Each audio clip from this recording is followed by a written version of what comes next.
Mr. President. Mr. President, are you worried about the purges in Korea? What is your message to South Korea? Are you worried Mr. about President? the purges in Korea? Please? What is your message to South Korea? Are you worried Korea? about Korea, about purges in South Korea? You said you are...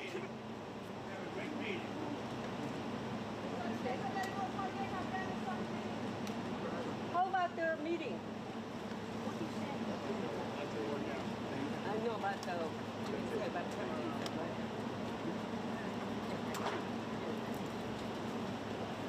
because he had the social, truth social, he talking That about. word for you, stretchy. Was your shot unobstructed?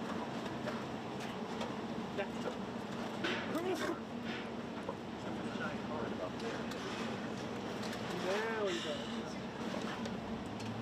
So worth it.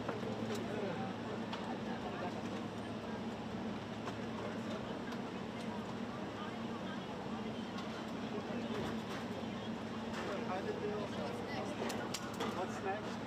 The president, two presidents have a total opportunity passport.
조선 분야뿐만이 아니라 제조업 분야에서 르네상스가 이루어지고 있고 그 과정에서 대한민국도 함께 하게 되기를 기대합니다. So I believe that there is a renaissance taking place not only in the shipbuilding sector but also in the manufacturing industry, and I hope that Korea can be a part of that renaissance. 그리고 또 한 가지 제가 꼭 말씀드려야 될 것이 대통령님의 평화를 지키는 기간의 미국의 역할을 넘어서서 새롭게 평화를 만들어가는 피스메이커로서의 역할이 정말로 눈에 띄는 것 같습니다. And one thing that I wanted to say to you is that America's role not as a keeper of peace but a maker of peace is being more is emerging more evidently. 유럽, 아시아, 아프리카, 중동 여러 곳에서의 전쟁들이 이제는 트럼프 대통령님의 역할로 휴전하고 평화가 찾아오고 있습니다. Many wars in Europe, in Asia, in Africa, and in the Middle East are coming to peace because of the role that you are playing. 세계 지도자 중에 전 세계의 이런 평화 문제에 대통령님처럼 이렇게 관심 가지고 실제로 성과를 낸 경우는 처음으로 보여집니다. So among the many world leaders, I believe that you are the only leader who has made such accomplishments. 그리고 가급적이면 전 세계에서 유일하게 분단 국가로 남아 있는 한반도의 그 평화를 좀 만들어 주셔서 김정은과도 만나시고 북한에 트럼프 월드도 하나 지어서 거기서 저도 골프도 칠 수 있게 해주시고 그래서 전 세계가 인정하는 정말 세계사적인 평화의 메이커로서의 역할을 꼭 해주시기를 기대합니다. And I would like to mention that the only remaining divided nation in the world is the Korean Peninsula, and I would like to ask for your role in establishing peace on the Korean Peninsula. So I look forward to your meeting with Chairman Kim Jong-un and construction of a Trump Tower in North Korea and playing golf at that place. 아마 기다리고 있을 것 같습니다. 네, 기다리고 있을 것 같습니다. So I believe he will be waiting for you. 그리고 마지막으로 든든한 한미 동맹을 기반으로 대한민국이 성장 발전해 왔고 앞으로도 이 한미 동맹을 군사 분야뿐만이 아니라 경제 분야 또 다른 과학 기술 분야까지 다 확장해서 미래형으로 발전시켰으면 좋겠습니다. Korea was able to attain economic growth and development through our ironclad alliance. And going forward, I hope to develop our alliance into a future-oriented alliance that encompasses areas not only limited to security, but also the economy and science and technology. 대한민국 국민들은 트럼프 대통령님에 대해서 정말로 큰 기대를 가지고 있다는 말씀을 드리면서 다시 한번 이런 시간 내주셔서 감사드립니다. The Korean people have great expectations for you, Mr. President. Thank you once again for your time. Well, thank you very much. It's an honor to be with you. I will say that Kim Jong-un and I had a very good relationship, as you remember, and still do. And when I came in, I didn't know him. We had 2 summits, but we became very friendly. Respect. It was great respect. And it was not going to be that way had Hillary Clinton won the election. It would have been a disaster. But we think we can do something in that regard with respect to North and South, and I think you are much more prone to doing that than other leaders that I've been working with from South Korea. And we'll work on that. I think it's very good to work on that. If you remember, you were doing the Olympics, and there was a great time of hostility with North Korea, and you weren't selling tickets because nobody wanted to be blown up in the stadium during the opening ceremonies, right? And you were not selling tickets. And I was also at my formative stage with North Korea and Kim Jong-un, and we were a little bit going at it about Rocket Man, Little Rocket Man, everything back and forth, and it was really nasty. And then I got a call one day, and they wanted to get together, they wanted to talk, and we started talking. And then he said really brilliantly, he said, you know, the Olympics is going to be opening very soon, and we'd like to be a part of it. They actually put teams in it. You got along great. And by the way, immediately upon that phone call, you started selling tickets, and it turned out to be a tremendous success. So it went from being empty stadiums because people were afraid to go, because it was a target potentially, to a great success. And I was very proud of that. you had one of the most successful Olympics, and now we have the Olympics coming to the U.S., so we're very happy about that. But that was a great honor to get involved and make the Olympics so successful. 네, 대단히 감사합니다. 다시 한번 모시게 돼서 영광이라고 말씀드리겠습니다. 제가 김정은 위원장과 굉장히 좋은 관계를 가지고 있습니다. 그리고 현재도 매우 좋은 관계가 있습니다. 내가 처음에 취임하고 난 다음에 두 번의 정상회담을 김정은 위원장과 함께 했고 상당히 친해졌고 또 더 중요한 것은 둘 다 존경심을 서로에게 가지고 있다는 것입니다. 만일 힐러리 클린턴이 대통령으로 당선했다면 절대 그러한 상황까지 이르지 않았을 것입니다. 제가 보기에는 이재명 대통령께서 한국의 어느 지도자보다도 북한에 좀 더 문제를 해결하고자 하는 의지가 있는 그러한 대통령이라고 생각합니다. 그래서 어쩌면 우리가 함께 노력한다면 어느 정도 진전이 있을 수도 있겠습니다. 사실 그 한국에서 올림픽이 열렸을 때 북한 때문에 많은 사람들이 올림픽 표를 사지 않는 그런 현상이 생겨났었습니다. 그런데 김정은 위원장이 그때 사실은 김정은 위원장과 초기에는 제가 별로 사이가 좋았던 것은 아닙니다. 서로 락켓맨이라고 부르면서 주고받는 그러한 그 해프닝도 있었습니다.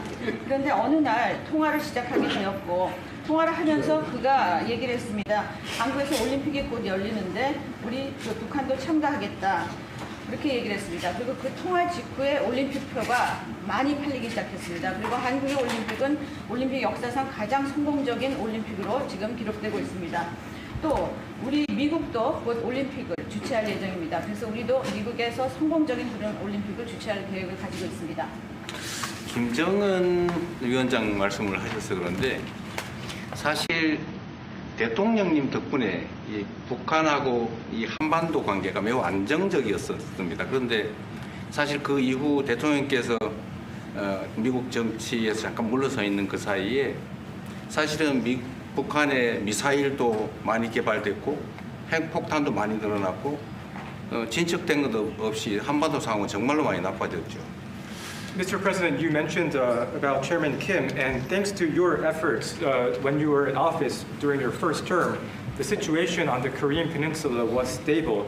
But during the hiatus where you were out of office, North Korea developed further its nuclear and missile capabilities, and that led to a deterioration on the situation of the Korean Peninsula. And they wouldn't have done that. They would not have done that if I were president. That 내가 was not going to 만약에 happen. 대통령이 당선되었다면 그런 일이 일어나지 않았을 것입니다. 전적으로 공감합니다. I completely agree with you. 그래서 지금 얼마 전에 김여정이 미국과 저를 비난하는 발언을 할 때도 대통령과 김정은 위원장의 특별한 관계에 대해서는 의심하지 않는다 이런 표현을 했습니다. 기다리고 있다는 뜻으로 보여졌습니다. So when Kim Yo-jong, the deputy director of the Workers' Party of Korea, issued a statement denouncing South Korea, she mentioned about the not bad relationship between you and Chairman Kim Jong-un, and I believe that this is a sign that North Korea is waiting. 한반도의 평화의 새 길을 꼭 열어주시기 바랍니다. So I hope that you will usher in a new era of peace on the Korean Peninsula. I will do that, and we'll have talks. He'd like to meet with me. He didn't want to meet with Biden because he had no respect for Biden, but we look forward to meeting with him, and we'll make relations better. You'll help that. You had a lot of leaders. I've gone through a lot of leaders in South Korea. You know, it's been quick. You'll be there for a long time. But we, in the various leaders that I've dealt with, they were not approaching it properly, in my opinion, having to do with North Korea. But I think your approach is a much better one. 네, 그렇게 하도록 하겠습니다. 김 위원장이 바이든 전 대통령을 만나고 싶죠 하지는 않았지만 나는 만나고 싶어 할 것 같습니다. 그래서 그런 그 시도를 하겠고요.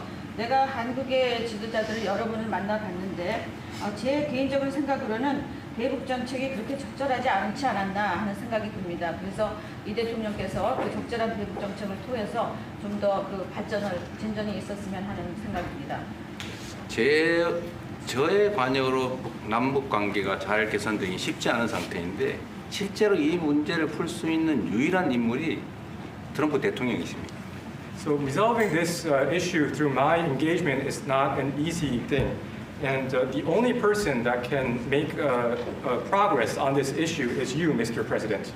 대통령께서 피스 메이커를 하시면 저는 페이스 메이커로 열심히 지원하겠습니다. So if you become the peacemaker, then I will assist you by being a pacemaker. That's good. We can do big progress, I think, with North Korea. Absolutely. 네, 북한에 대해서 큰 진전을 함께 이루어 나갈 수 있다고 믿습니다. Thank you very much. Thank you very much. Good job. Okay, questions, please? Mr. President, when you met with Russian President Vladimir Putin, how soon did he say that he wanted to sit down with Ukrainian President Zelensky? Russia, as of now, says there's no meeting on the books and no agenda is set. Well, that's going to be up to them. It takes two to tango. I always say it. And they should meet, I think, before I have a meeting and probably close the deal. But I think it's appropriate they meet. They do not exactly get along well, as you can understand. And I'm sure it's a meeting that perhaps he didn't like. But he wasn't happy about coming to the United States either. That was a big concession, and I appreciate the fact that he did. You know, I've always had a very good relationship, despite a fake Russia haunt that we had. But we've always had a great relationship, very good relationship, strong relationship with Russia. That's a good thing, not a bad thing, by the way. That's a very good thing. And it's good to get along with Kim Jong-un, and it's good to get along with everybody, including President Lee. It's good to get along, and I get along with the foreign leaders. You see that with the biggest group of foreign leaders that we've ever had. Don't forget the European Union was here also representing a large group of countries just recently. So I believe that we're going to get that war straightened out. We're going to get it done. I don't know that they'll meet. Maybe they will. Maybe they won't. They'd like me to be at the meeting. I said, you guys ought to work it out. It's between you, it's not us. Now, in the meantime, we're not spending any money on, as you know, on Ukraine. We're selling military equipment to NATO. NATO now is taking in, excuse me, NATO now is taking in a large amount of money from the countries. They're taking in 5% of GDP versus 2%. They're paying the 5%. They never paid the 2%, most of them, or a lot of them. NATO has a lot of money. We are selling military equipment to NATO at full price, and NATO's distributing that equipment to wherever they are. I mean, perhaps to Ukraine. So NATO's working with Ukraine. Biden was giving hundreds of billions of dollars, just willy-nilly, just giving money. He had no idea where it was going. It was terrible what was happening. So we're not involved anymore in terms of the cost. We're in for $350 billion. As you know, I also got the rare earth deal done with Ukraine, which was worth much more than the $350 billion. But I'm not interested in the money so much, even though we've done a great job in that regard. I'm not interested in that. I'm interested in stopping a war where last week 7,109 soldiers died, both Russian and Ukraine. It's such a waste of life and humanity. They're not from this country. They're not from any other country other than Ukraine, for the most part, other than Ukraine and Russia. But it's a very important thing to me to stop it. I stopped 7 wars that were raging, one for 31 years, the Congo, and as you know, Rwanda, one for 35 years. I don't have to go into them. You know the list better than I do. But we stopped a lot of wars, including, you think about it, India and Pakistan, which was probably 2 weeks away from being a nuclear war. They were shooting down airplanes all over the place. So I'm very proud of that. I thought this would be, in many ways, the easiest way. I have a very good relationship with Putin. I thought it would be the easiest one to stop, and it's really not. It's very complex. It's very personal from their standpoint. There's tremendous dislike personally between the two men, and we're going to have to straighten that out. But I would like to see them meet first. They'd like me to be there. I may be there. I may not. I'll see. But I wanted them to work out their differences first, because it is ultimately between them. And when that happens, I think we'll get an end. Maybe they meet, maybe they don't. How long are you willing to let this play out? And if they don't meet, will there be consequences, and how soon for Russia? Yeah, there could be very big consequences, but we'll see what happens. There might be very big consequences, because this is something that has to end. This war would have never taken place, and for 4 years it didn't take place. But if I were president, this war would have never taken place. There has not been a war like this since the Second World War. This is the biggest thing that's happened in terms of warfare, wars, It's a whole new form of fighting. It's a drone fighting. It's a drone war. No, a drone war never existed before. And we're actually studying it from the standpoint of Pete Hegseth and everybody. We're studying it and studying it very carefully. This is a whole new form of war, but it's a violent war, and there has been nothing like this since the Second World War. So we'll see what happens over the next week or two, and at that point I'll step in very strongly, and if I have to be there, I'll be there. And we'll either have a deal or we won't. But a lot of people are dying, and I want to get us. Mr. President, Kim Jong-un wants to meet. When do you want to meet with him? With who? You said the North Korean leader wants to meet. How soon would you? You know, we want to have a meeting. I like to have a meeting. I get along great with him. You know, you were there. We even had a press conference. He had his first press conference. Kim Jong-un had a press conference. This was a little different press conference. I said, have you done a press conference before? No. And you know what? He did great. It was a great press conference, actually. It was historic. I doubt he's done one since. But I said, would you like to meet the fake news? Because whatever you want to do. And they came in like you've never seen anything like it. And then he said, enough. And that was the end of the press conference. That was the end. It ended very rapidly. But I think he had a good time. I look forward to meeting with Kim Jong-un in the appropriate future. Would you reduce the number of forces in South Korea so that the United States could have more flexibility in the region? Say it. Would you consider reducing the number of U.S. forces in South Korea so that the United States can have more flexibility? Well, I don't want to say that now because we've been friends and we're friends. And look, we have a lot of people over there. We have over 40,000 troops in South Korea. As you know, South Korea agreed to pay for that during my last term. And then when Biden came in, they complained to Biden that I wasn't a nice person. And he agreed not to pay. He gave up billions of dollars. We were getting paid billions of dollars. But then Biden ended that for whatever reason. It's unbelievable that he did. But we have a very good relationship militarily. They would say, but we gave you land. I said, no, you didn't. You lease us land. There's a big difference between giving and leasing. And maybe one of the things I'd like to do is ask them to give us ownership of the land where we have the big fort. You know, we spent a lot of money building a fort. And there was a contribution made by South Korea. But I would like to see if we could get rid of the lease and get ownership of the land where we have a massive military base. Would you go? Thank you, Mr. President. How are you planning to make? I also want to ask this question to Mr. President. Who are you with? I'm Song Mi-jin. I'm from South Korea's Arirang TV. Good. Thank you so much. So as mentioned earlier, United States is South Korea's most important and closest ally. So in this point of view, I would like to ask you and also President Lee, what do you think are the key ways to make the South Korea-U.S. alliance greater? Well, I think it's great now. I feel very warmly toward South Korea. I will tell you that I have a lot of people in business that I deal with that are from South Korea. They love Trump because they feel I've saved. I think you would have had a nuclear war if I weren't. I think you would have had a nuclear war, North Korea and South Korea. I think it would have been a disaster. You're only 60 miles away from Seoul. They don't even need nuclear. They have their cannons, you know, howitzers, and they have them buried in the mountain. You know what I'm talking about. And I think you would have had, if I didn't win that election, if Hillary Clinton, crooked Hillary, won that election, I think you would have had a nuclear war. It would have taken place, and it would have been horrendous for everybody, including them. It would have been very bad for them because we would have had to enter the picture, and we are the most powerful nuclear country in the world by far. Russia's second, China's third. China's going to catch eventually, 5 or 6 years. They're working to catch. One of the things we're trying to do with Russia and with China is denuclearization. And it's very important. One of the things I discussed with President Putin the other day, it wasn't just that, it was also other things. And I think the denuclearization is it's a big aim. But Russia's willing to do it, and I think China's going to be willing to do it too.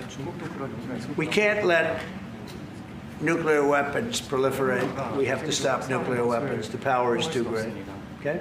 Thank you. Mr. President, I'd like to ask you further question about South Korea and U.S. alliance. I'm Anna from the Korea Times, and I'd like to ask you about the trade deal that's on the table. You mentioned about the shipbuilding industry, and President Lee mentioned about the manufacturing industry. And what other areas or sectors that you intend to focus on this trade deal? Because Korea is bringing in many investments and create jobs as well. So I'd like to know the opinions of both, how to get a beneficial outcomes for both countries through this deal. Well, we're going to get along great because we really sort of need each other. We love what they do. We love their product. We love their ships. We love a lot of the things that they make. And they love what we have. We're dealing with them on Alaska having to do with the oil. You need oil and we have it. So we have a big advantage in that way. We have more oil and gas and coal and energy than any other country in the world by far. No, for whatever reason, God was very good to us. He gave us the greatest. We didn't use it. We started to use wind. Wind doesn't work. They started to use solar panels that took over the land all over the Midwest, where the farmers said, what happened to my land? They'd have a 10-mile by 10-mile solar field that they couldn't farm, the most valuable farming land in the world, probably the most vibrant in the world. And they put solar plants all over the place. It's ridiculous. Big, massive black fields of solar that all comes out of China, or plastic, all comes out of China. But we have the greatest amount of energy in the world, and we're dealing with South Korea, as you know, in Alaska, and we're going to be making a deal, a joint venture with South Korea. Japan is involved also, very strongly involved. So we have Japan and South Korea, and we're actually the closest. It seems like quite far away, Alaska, but actually it's right up the little ocean, right up the little Pacific Ocean. It's actually pretty close, relatively speaking. But we have more oil and gas and coal than any other nation in the world by far, and we're going to use it. And that's the thing that South Korea, I think, most wants from us, I would think. Mr. President, would you go back to the DMZ to meet with the North Korean leader? Say it. Would you go back to the DMZ to meet with the North Korean leader? I loved it. Remember when I walked across the line and everyone went crazy? Especially Secret Service, I would say they were crazy. And I looked into those windows, the windows, the glass, that you could only see if you looked direct, because there was all sorts of stuff. But I looked in and I saw more rifles pointing at me than you could. There were a lot of rifles in that building. The Secret Service was not happy. You know the buildings I'm talking about? The two blue buildings on each side. And I walked up the middle and I looked in the window and I saw more guns in that room than I've ever seen in my life. I looked at the other side and it was the same thing. And yet I felt safe. I felt safe because I have a great relationship with Kim Jong-un. I hope it stays that way. I think it will. I have a very good relationship. I understand him. I spent a lot of free time with him, talking about things that we probably aren't supposed to talk about. And, I get along with him really well. I think he has a country of great potential, tremendous potential. Is it possible you meet him this year or maybe next year? Well, I'm meeting a lot of people. I mean, it's hard to say that, but I'd like to meet him this year. President Xi would like me to come to China. It's a very important relationship. As you know, we're taking a lot of money in from China because of the tariffs and different things. And it's a very important relationship. We're going to get along good with China. I hear so many stories about we're not going to allow their students. We're going to allow their students to come in. We're going to allow, it's very important, 600,000 students. It's very important. But we're going to get along with China.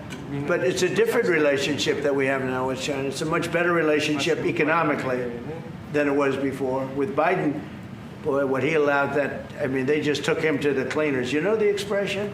They took him to the cleaners. I'm sure they have an equal expression in South Korea, but they took that guy out for a ride like nobody's ever been ridden before. Terrible. But we have a very strong relationship, Howard, I would say, economically with China now, getting much better. They have to give us magnets. If they don't give us magnets, then we have to charge them 200% tariff or something, But we're not going to have a problem, I don't think, with that.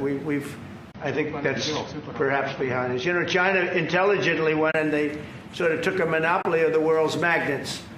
And nobody needed magnets until they convinced everybody 20 years ago, let's all do magnets. There were many other ways that the world could have gone. But so it'll take us probably a year to have them. We're heavy into the world of magnets now, only from a national security standpoint. But we have a powerful thing. It's airplane parts. They have many Boeing jets. You know, they had 200 jets that didn't fly. And I've sent them all, based on his word, I sent them all of the parts so their planes can fly. I could have held them back. I didn't do that because of the relationship I have. And their planes are now flying. You know, we had 200 of their planes were unable to fly because we were not giving them Boeing parts purposely, because they weren't giving us magnets. Therefore, we weren't giving them. But we have a much more powerful thing that's tariffs. If we wanted to put 100%, 200% tariffs on, we wouldn't do any business with China. And, you know, it would be okay, too, if we had to. But the magnet situation, we have tremendous power over them, and they have some power over us with magnets. We're going to have a lot of magnets in a pretty short period of time. In fact, we'll have so many we won't know what to do with them. But you know the story. It's a very interesting history with magnets. And it really is because presidents, not being business people, they allowed that to happen. And they shouldn't have. But we have much more. I mean, look, in terms of playing the cards, we have much bigger and better cards than they do. But with that being said, I think we have a great relationship. I spoke to President Xi fairly recently, and at some point, probably during this year or shortly thereafter, we'll go to China. And I think we're going to see a magnificent sight. It's a great country. Mr. President, on the National Guard, you and President Lee actually are planning to go to China. You mentioned either this year or next year. Could you please share more details about your plans going to China? And also President Lee, I think... Well, maybe we'll go together. Do you want to go together? We can share a plane. We'll save energy. We'll save a little, you know, the ozone layer. Remember President Obama used to talk about the ozone layer, and then he'd fly to Hawaii to play around the Gulf in a 747. Mr. President, on to accept the invitation, Mr. 중국에서 만약 Well, we sort of meant jokingly, but if you want, you can go. 대통령하고 같이 가면 좋겠습니다. I would like to go together with President. Do I accept? Does he accept? If you want to go, I'm going to get special permission. I'm sure you can go. But we're going to have a great relationship with China. I mean, it's happening. You see it. It's happening. They have some cards. We have incredible cards, but I don't want to play those cards. If I played those cards, that would destroy China. I'm not going to play those cards. Mr. President, on the National Guard, you've talked a lot about Democratic-run cities and states. Would you also consider sending the National Guard into red states and red cities that are also seeing high crime? Sure, but there aren't that many of them. If you look at the top 25 cities for crime, just about every one of those cities is run by Democrats. And you know, one of the bad things they did, cashless bail, if you look back on time, when they allowed a murderer out that afternoon, you know, he'd kill somebody and then a couple of hours later he's walking the streets again, oftentimes killing again rapidly. Cashless bail is a disaster. You saw we had a news conference today on that. We're wiping it out in D.C., immediately wiping it out. It started in New York, I must tell you, and it's been a horrible thing for crime, especially violent crime. So we're going to end cashless bail, yes. Thank you. When will you deploy to Chicago, and how long are you keeping troops here in Washington, We're in a little D.C.? discussion. I really want to be appreciated. You know, when we go into a city and wipe out the crime, so D.C., it sounds so horrible. I'm embarrassed to say it in front of you because they don't have anything like this. Washington, D.C., sir, has not had a murder in 11 days. Now, he's saying that's a horrible thing to hear because they don't have murders for ever. But Washington, D.C., if you go back and check, it's been many years since we went a week without having a murder. Now we haven't had, and I would say that Washington, D.C. right now is much safer than Seoul. You know why? Because we have a friendly neighbor. We have more friendly neighbors. You have a different kind of problem. We all have different problems. But Washington, D.C. is a very safe city right now. People are going out to dinner. Restaurants are opening. Restaurants that were going to close are now going to stay open. Friends of mine are going out to dinner all the time. They didn't go out to dinner for 4 years. It went rampant during the Biden years. Just rampant. That's why Susie is very close to the mayor and has a lot of respect for her, but I view it maybe a little differently because the mayor would say that it's gotten better for 30 years, it's gotten better. No, it's gotten worse. And the worst day of all was when we just got to office for the second time, and it's in very bad shape. So the mayor shouldn't be saying that violent crime has been getting better. It's been getting much worse. And the day I took office, it was the worst. And we did some minor things, made it a little bit better, but then we said, look, we got to stop it because too many people are getting killed. And we have not had a murder in 11 days. It sounds crazy. I hate to say this in front of this gentleman who I respect, because they don't have murders for years. But we have not had a murder in 11 days. And that's going to go on for a long time. And there will be, I guess, it'll happen a little bit, but we have a very safe city. This is one of the safer cities right now in the country. And in a short period of time, it'll be like the border. Nobody came in through our border for the last 90 days, 3 months. We had 0 illegal aliens from the Congo, from South America, from all over the world, from prisons coming in, pouring into our country. Nobody, not one person, and this is done by a liberal group, a liberal think tank. They do the work. Not one person has come into our country. Think of that. It's been amazing. And I didn't have to go back to Congress and ask. Biden could have done this by himself. I did. I said, close the borders. We had the great Tom Homan. We had Christie, as you know, Christie Noem, who did a fantastic job. She's doing a fantastic job.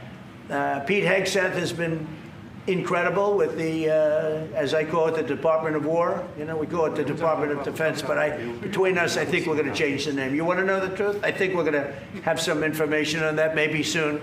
But I think because, you know, Department of Defense, we won the World War I, World War II.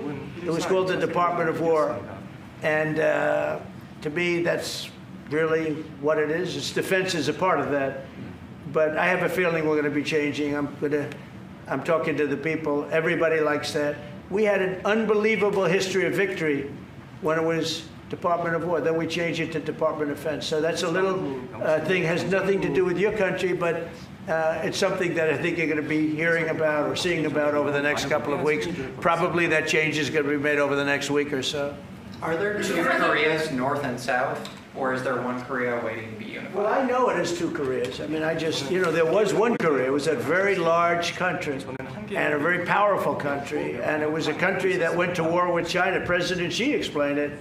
Went to war with China many times over the last 2,000 years. You had many, I think he told me 51 times. So I remember I went to President Xi. I said, you know, we're having a problem with North Korea. Straighten it out, would you please? He said, well, we have been to war with them. And I think he said 51 times. But at that time, it was the whole of Korea. It wasn't, you know, North and South. And after he explained it, I said, all right, not going to be that easy. I guess you're right. But, you know, you had 1 Korea, and it was a very big, powerful nation. Now you have 2 big, powerful nations, but you have essentially a wall in between. Can you elaborate the comments, the post and comments you made on South Korea early this morning, like raids on churches, going into U.S. military base, purge, revolution. How do you think about it? And 이재명 대통령께도 질문드리겠는데요. 저희가 이제 빛의 혁명이나 이게 내란 사태 극복하는 과정에서 이런 일들이 좀 벌어졌다고 말씀하신 것 같아요. 그 부분 설명해 주십시오. I heard from Intel that there was a raid on churches. We're going to talk about that later. I haven't spoken about it yet, but when we meet, and you know, that would be too bad if that's the case. But I did hear that from Intel, that there was a raid on churches, closing some churches. So we'll talk about that later. I could ask you now if you want. Mr. President, what conversation? Wait a minute, please. If you'd like. Because it didn't sound to me like South Korea. 뭐 간단하게 말씀을 드리면 지금 대한민국은 아시는 것처럼 친위 쿠데타로 인한 혼란이 이제 극복된 지 얼마 안 된 상태고 그 내란 상황에 대한 국회가 임명하는 국회가 주도하는 특검에 의해서 사실 조사가 진행 중입니다. 물론 저의 통제하에 있지는 않지만 하여튼 대한민국 검찰이 하는 일은, 검사가 하는 일은 팩트 확인, 팩트 체크인데 미군을 직접 수사한 게 아니고 그 부대 안에 있는 한국군의 통제 시스템이 어떻게 작동했나를 확인한 것 같습니다. 나중에 좀 더 자세히 설명을 드리도록 하겠습니다. So it hasn't been long since Korea has overcame the political turmoil following the self coup by the former president. Currently, there is a fact-finding investigation by a special prosecutor that was appointed by the National Assembly. And this special prosecutor... Is his name Deranged Jack Smith, by any chance? They took him from our country. They put Deranged Jack. He's a deranged, sick individual. But go ahead. Go ahead. I'm only kidding. Maybe I'm not. And that special prosecutor is not under my control. And so the special prosecutor is conducting a fact-finding investigation. And I would like to explain about what you said about U.S. bases. They did not conduct a search and seizure of American bases, but they looked into the chain of command and the control system of the Korean military. Right. And I would be happy to That's okay. explain about this more in detail I'm sure it's, during our lunch meeting. I am sure it's a misunderstanding, but you know, there is a rumor going around about churches, raiding churches, so we'll talk. I'm sure that's going to be worked out fine. Yeah, please go ahead. Mr. President, what conversations have you had with Israeli Prime Minister Benjamin Netanyahu about what is going on in Gaza? There was a UN-backed report that said there was a famine in Gaza. Based on what you know and what you've been briefed on, do you agree with that? So, I mean, I deal with Bibi Netanyahu quite a bit, and we had great success, obviously, in Iran. We knocked out their nuclear threat. That would have been a horror show, having them have a nuclear weapon. They would have used it, too. We did very well there. Right now, they're talking about Gaza City. There's always talking about something. At some point, it's going to get settled. And I'm saying you better get it settled soon. You have to get it settled soon. And that means, you know, nobody can forget October 7th. People forget October 7th. That was one of the most brutal. I've seen some terrible things, some brutal things. That was about as bad as it gets. And nobody can forget that. With that being said, it's got to get over with. It's got to get over with because between the hunger and all of the other problems, worse than hunger, death, pure death, people being killed. And, you know, I'm the one that brought back the hostages, and I did it with that gentleman right there, Steve Witkoff, and with Marco. All of us, the whole team, we worked together. Even the trade people worked on it with us. And we brought back a lot of the hostages. Now we're left with, would you say 20, Steve, or would you say it's less than 20? I hope it's 20. He hopes it's 20 because some could be dead. That's what he means, I assume. So we have 20, but there's rumors that some could be dead. It's a terrible situation over there, terrible, terrible situation. But it's coming to a head, it's coming to an end. We are sending, you know, we sent $60 million of food over there just recently. And I don't even know if people know it. We distributed ourselves. We're giving a lot of food, spending a lot of money on food, getting it over there. We have a lot of food. We have a lot of oil, and we have the greatest farmers in the world. So we have a lot of food, but we're sending a lot of it over to Gaza, and we're feeding a lot of people. But with all of that being said, it's a lot of people to feed. And I think that we will have, I think within the next 2 to 3 weeks, you're going to have pretty good conclusive ending. It's a hard thing to say because they've been fighting for thousands of years, if you want to know. That's been a hotbed forever. But I think we're doing a very good job. But it does have to end. But people can't forget October 7th either. Do you plan to attend APEC summit to be held in Korea? Summit in South Korea? Yes, South yeah, Korea. I'd love to. Last time I spoke in front of your parliament, and I love doing that. Beautiful respect they had for our country, and a beautiful room. I remember how beautiful it was, and I enjoyed doing it. No, I could see going. I think I'm going for a trade meeting to South Korea pretty soon. You're hosting a trade meeting. So I can sneak away from that trade meeting and we'll go and do something for the president if he'd like me to do that, okay? But so we'll be going there fairly soon. You know about that? If you attend, then it's a good chance to meet up Kim Jong-un again, or maybe Xi Jinping. Then how how do you think of it? You mean set them up together? Yes. That'd be interesting. we'll arrange a meeting between you and Kim Jong-un. Would you like that? That's a very tough question right now. I don't know where that question is leading. Anyway, look, I get along great with Kim Jong-un, and if whatever I can do having to do with South Korea and getting people together, you should get together, right? Yes, ma'am. Yes. Yeah. I want to ask. Turned out to be the worst one in the room. I want to ask about Masca project. Masca project. Great again. Shipbuilding. Yeah. Oh yeah, sure. Yeah. We're going to do that. Yeah. I think we're going to do that very strongly. We're going to have a big, within a period of, it takes a while. That's a hard one to start. Some companies you can start easily. Shipbuilding's a tough one to start, but we'll be doing that. Now, with that being said, we make the best submarines anywhere in the world. We make submarines. We're 25 years ahead of anybody else in submarines. So we do that. We do that. But we really gave up the shipbuilding industry foolishly. Many years ago, but we're gonna start it up again. We're gonna be making our own ships again soon. Okay, how about one or two more? Have you been briefed on the search of John Bolton's home and office from Friday? Have you been briefed I on have that? not been briefed. No, I read it just like you did. I was never a fan of his. I thought he was stupid.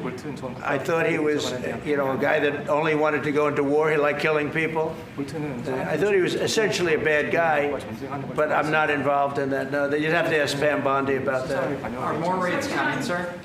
Are more raids like that coming, sir? Are more raids like the one on John Bolton's house coming? More raids? I don't know. You'd have to ask the Department of Justice. They raided my house, I can tell you that. They did a big raid on my house. They took away everything that wasn't pinned down, and they took away some of that too. No, they raided Mar-a-Lago. They started that. These were bad people that we had in our government before. They raided Mar-a-Lago. They went into my wife's area. They went into my son's area, my young son. And what they did was a disgrace. But how did it work out? I see. We're in the overall. I guess it didn't work out too well for them, did it? They are bad people. They're sick. They're sick people. And they came in with their guns into Mar-a-Lago, like 98 people. I wasn't there. Fortunately, I wasn't there. But they are very evil, very sick people, that group. And if they would have won the election, this country wouldn't exist as we know it. This country would have been a failed country. And now it's the hottest country anywhere in the world by far. We are the hottest country in the world by far. Okay, another question. Mr. President? Yes, sir, go ahead. Yeah. President Lee met with the Japanese Prime Minister before this summit. That's good. So is there something to discuss regarding the cooperation among the South Korea, U.S., and Japan? I think so. Look, Japan is a great ally of us, and I had a little bit of a hard time getting you two together because you're still thinking about comfort women, right? Comfort women. That's all they wanted to talk about was comfort women. And I thought that was settled a few times over the decades. But there is an overlapping problem with that. Perhaps I'm wrong in saying it. Perhaps this isn't right, but the whole issue of the women, comfort women, very specifically, we talked, and that was a very big problem for Korea, not for Japan. Japan wanted to go. They want to get on. But Korea was very stuck on that. You understand? So I don't know. Perhaps you'd like to answer. It's a good question. It was hard getting Japan and Korea together because of what took place a long time ago.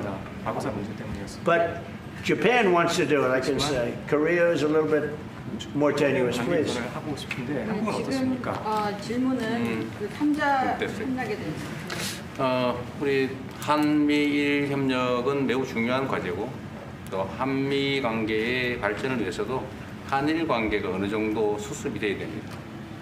Trilateral cooperation among Korea, the U.S., and Japan is very important, and better Korea-Japan relations is also important for the Korea-U.S. relationship as well. 그래서 대통령께서 한미일 협력을 매우 중시하고 계시기 때문에 제가 대통령을 뵙기 전에 미리 일본과 만나서 대통령께서 걱정하실 문제를 다 미리 정리했다 이렇게 생각해 주시면 좋겠습니다.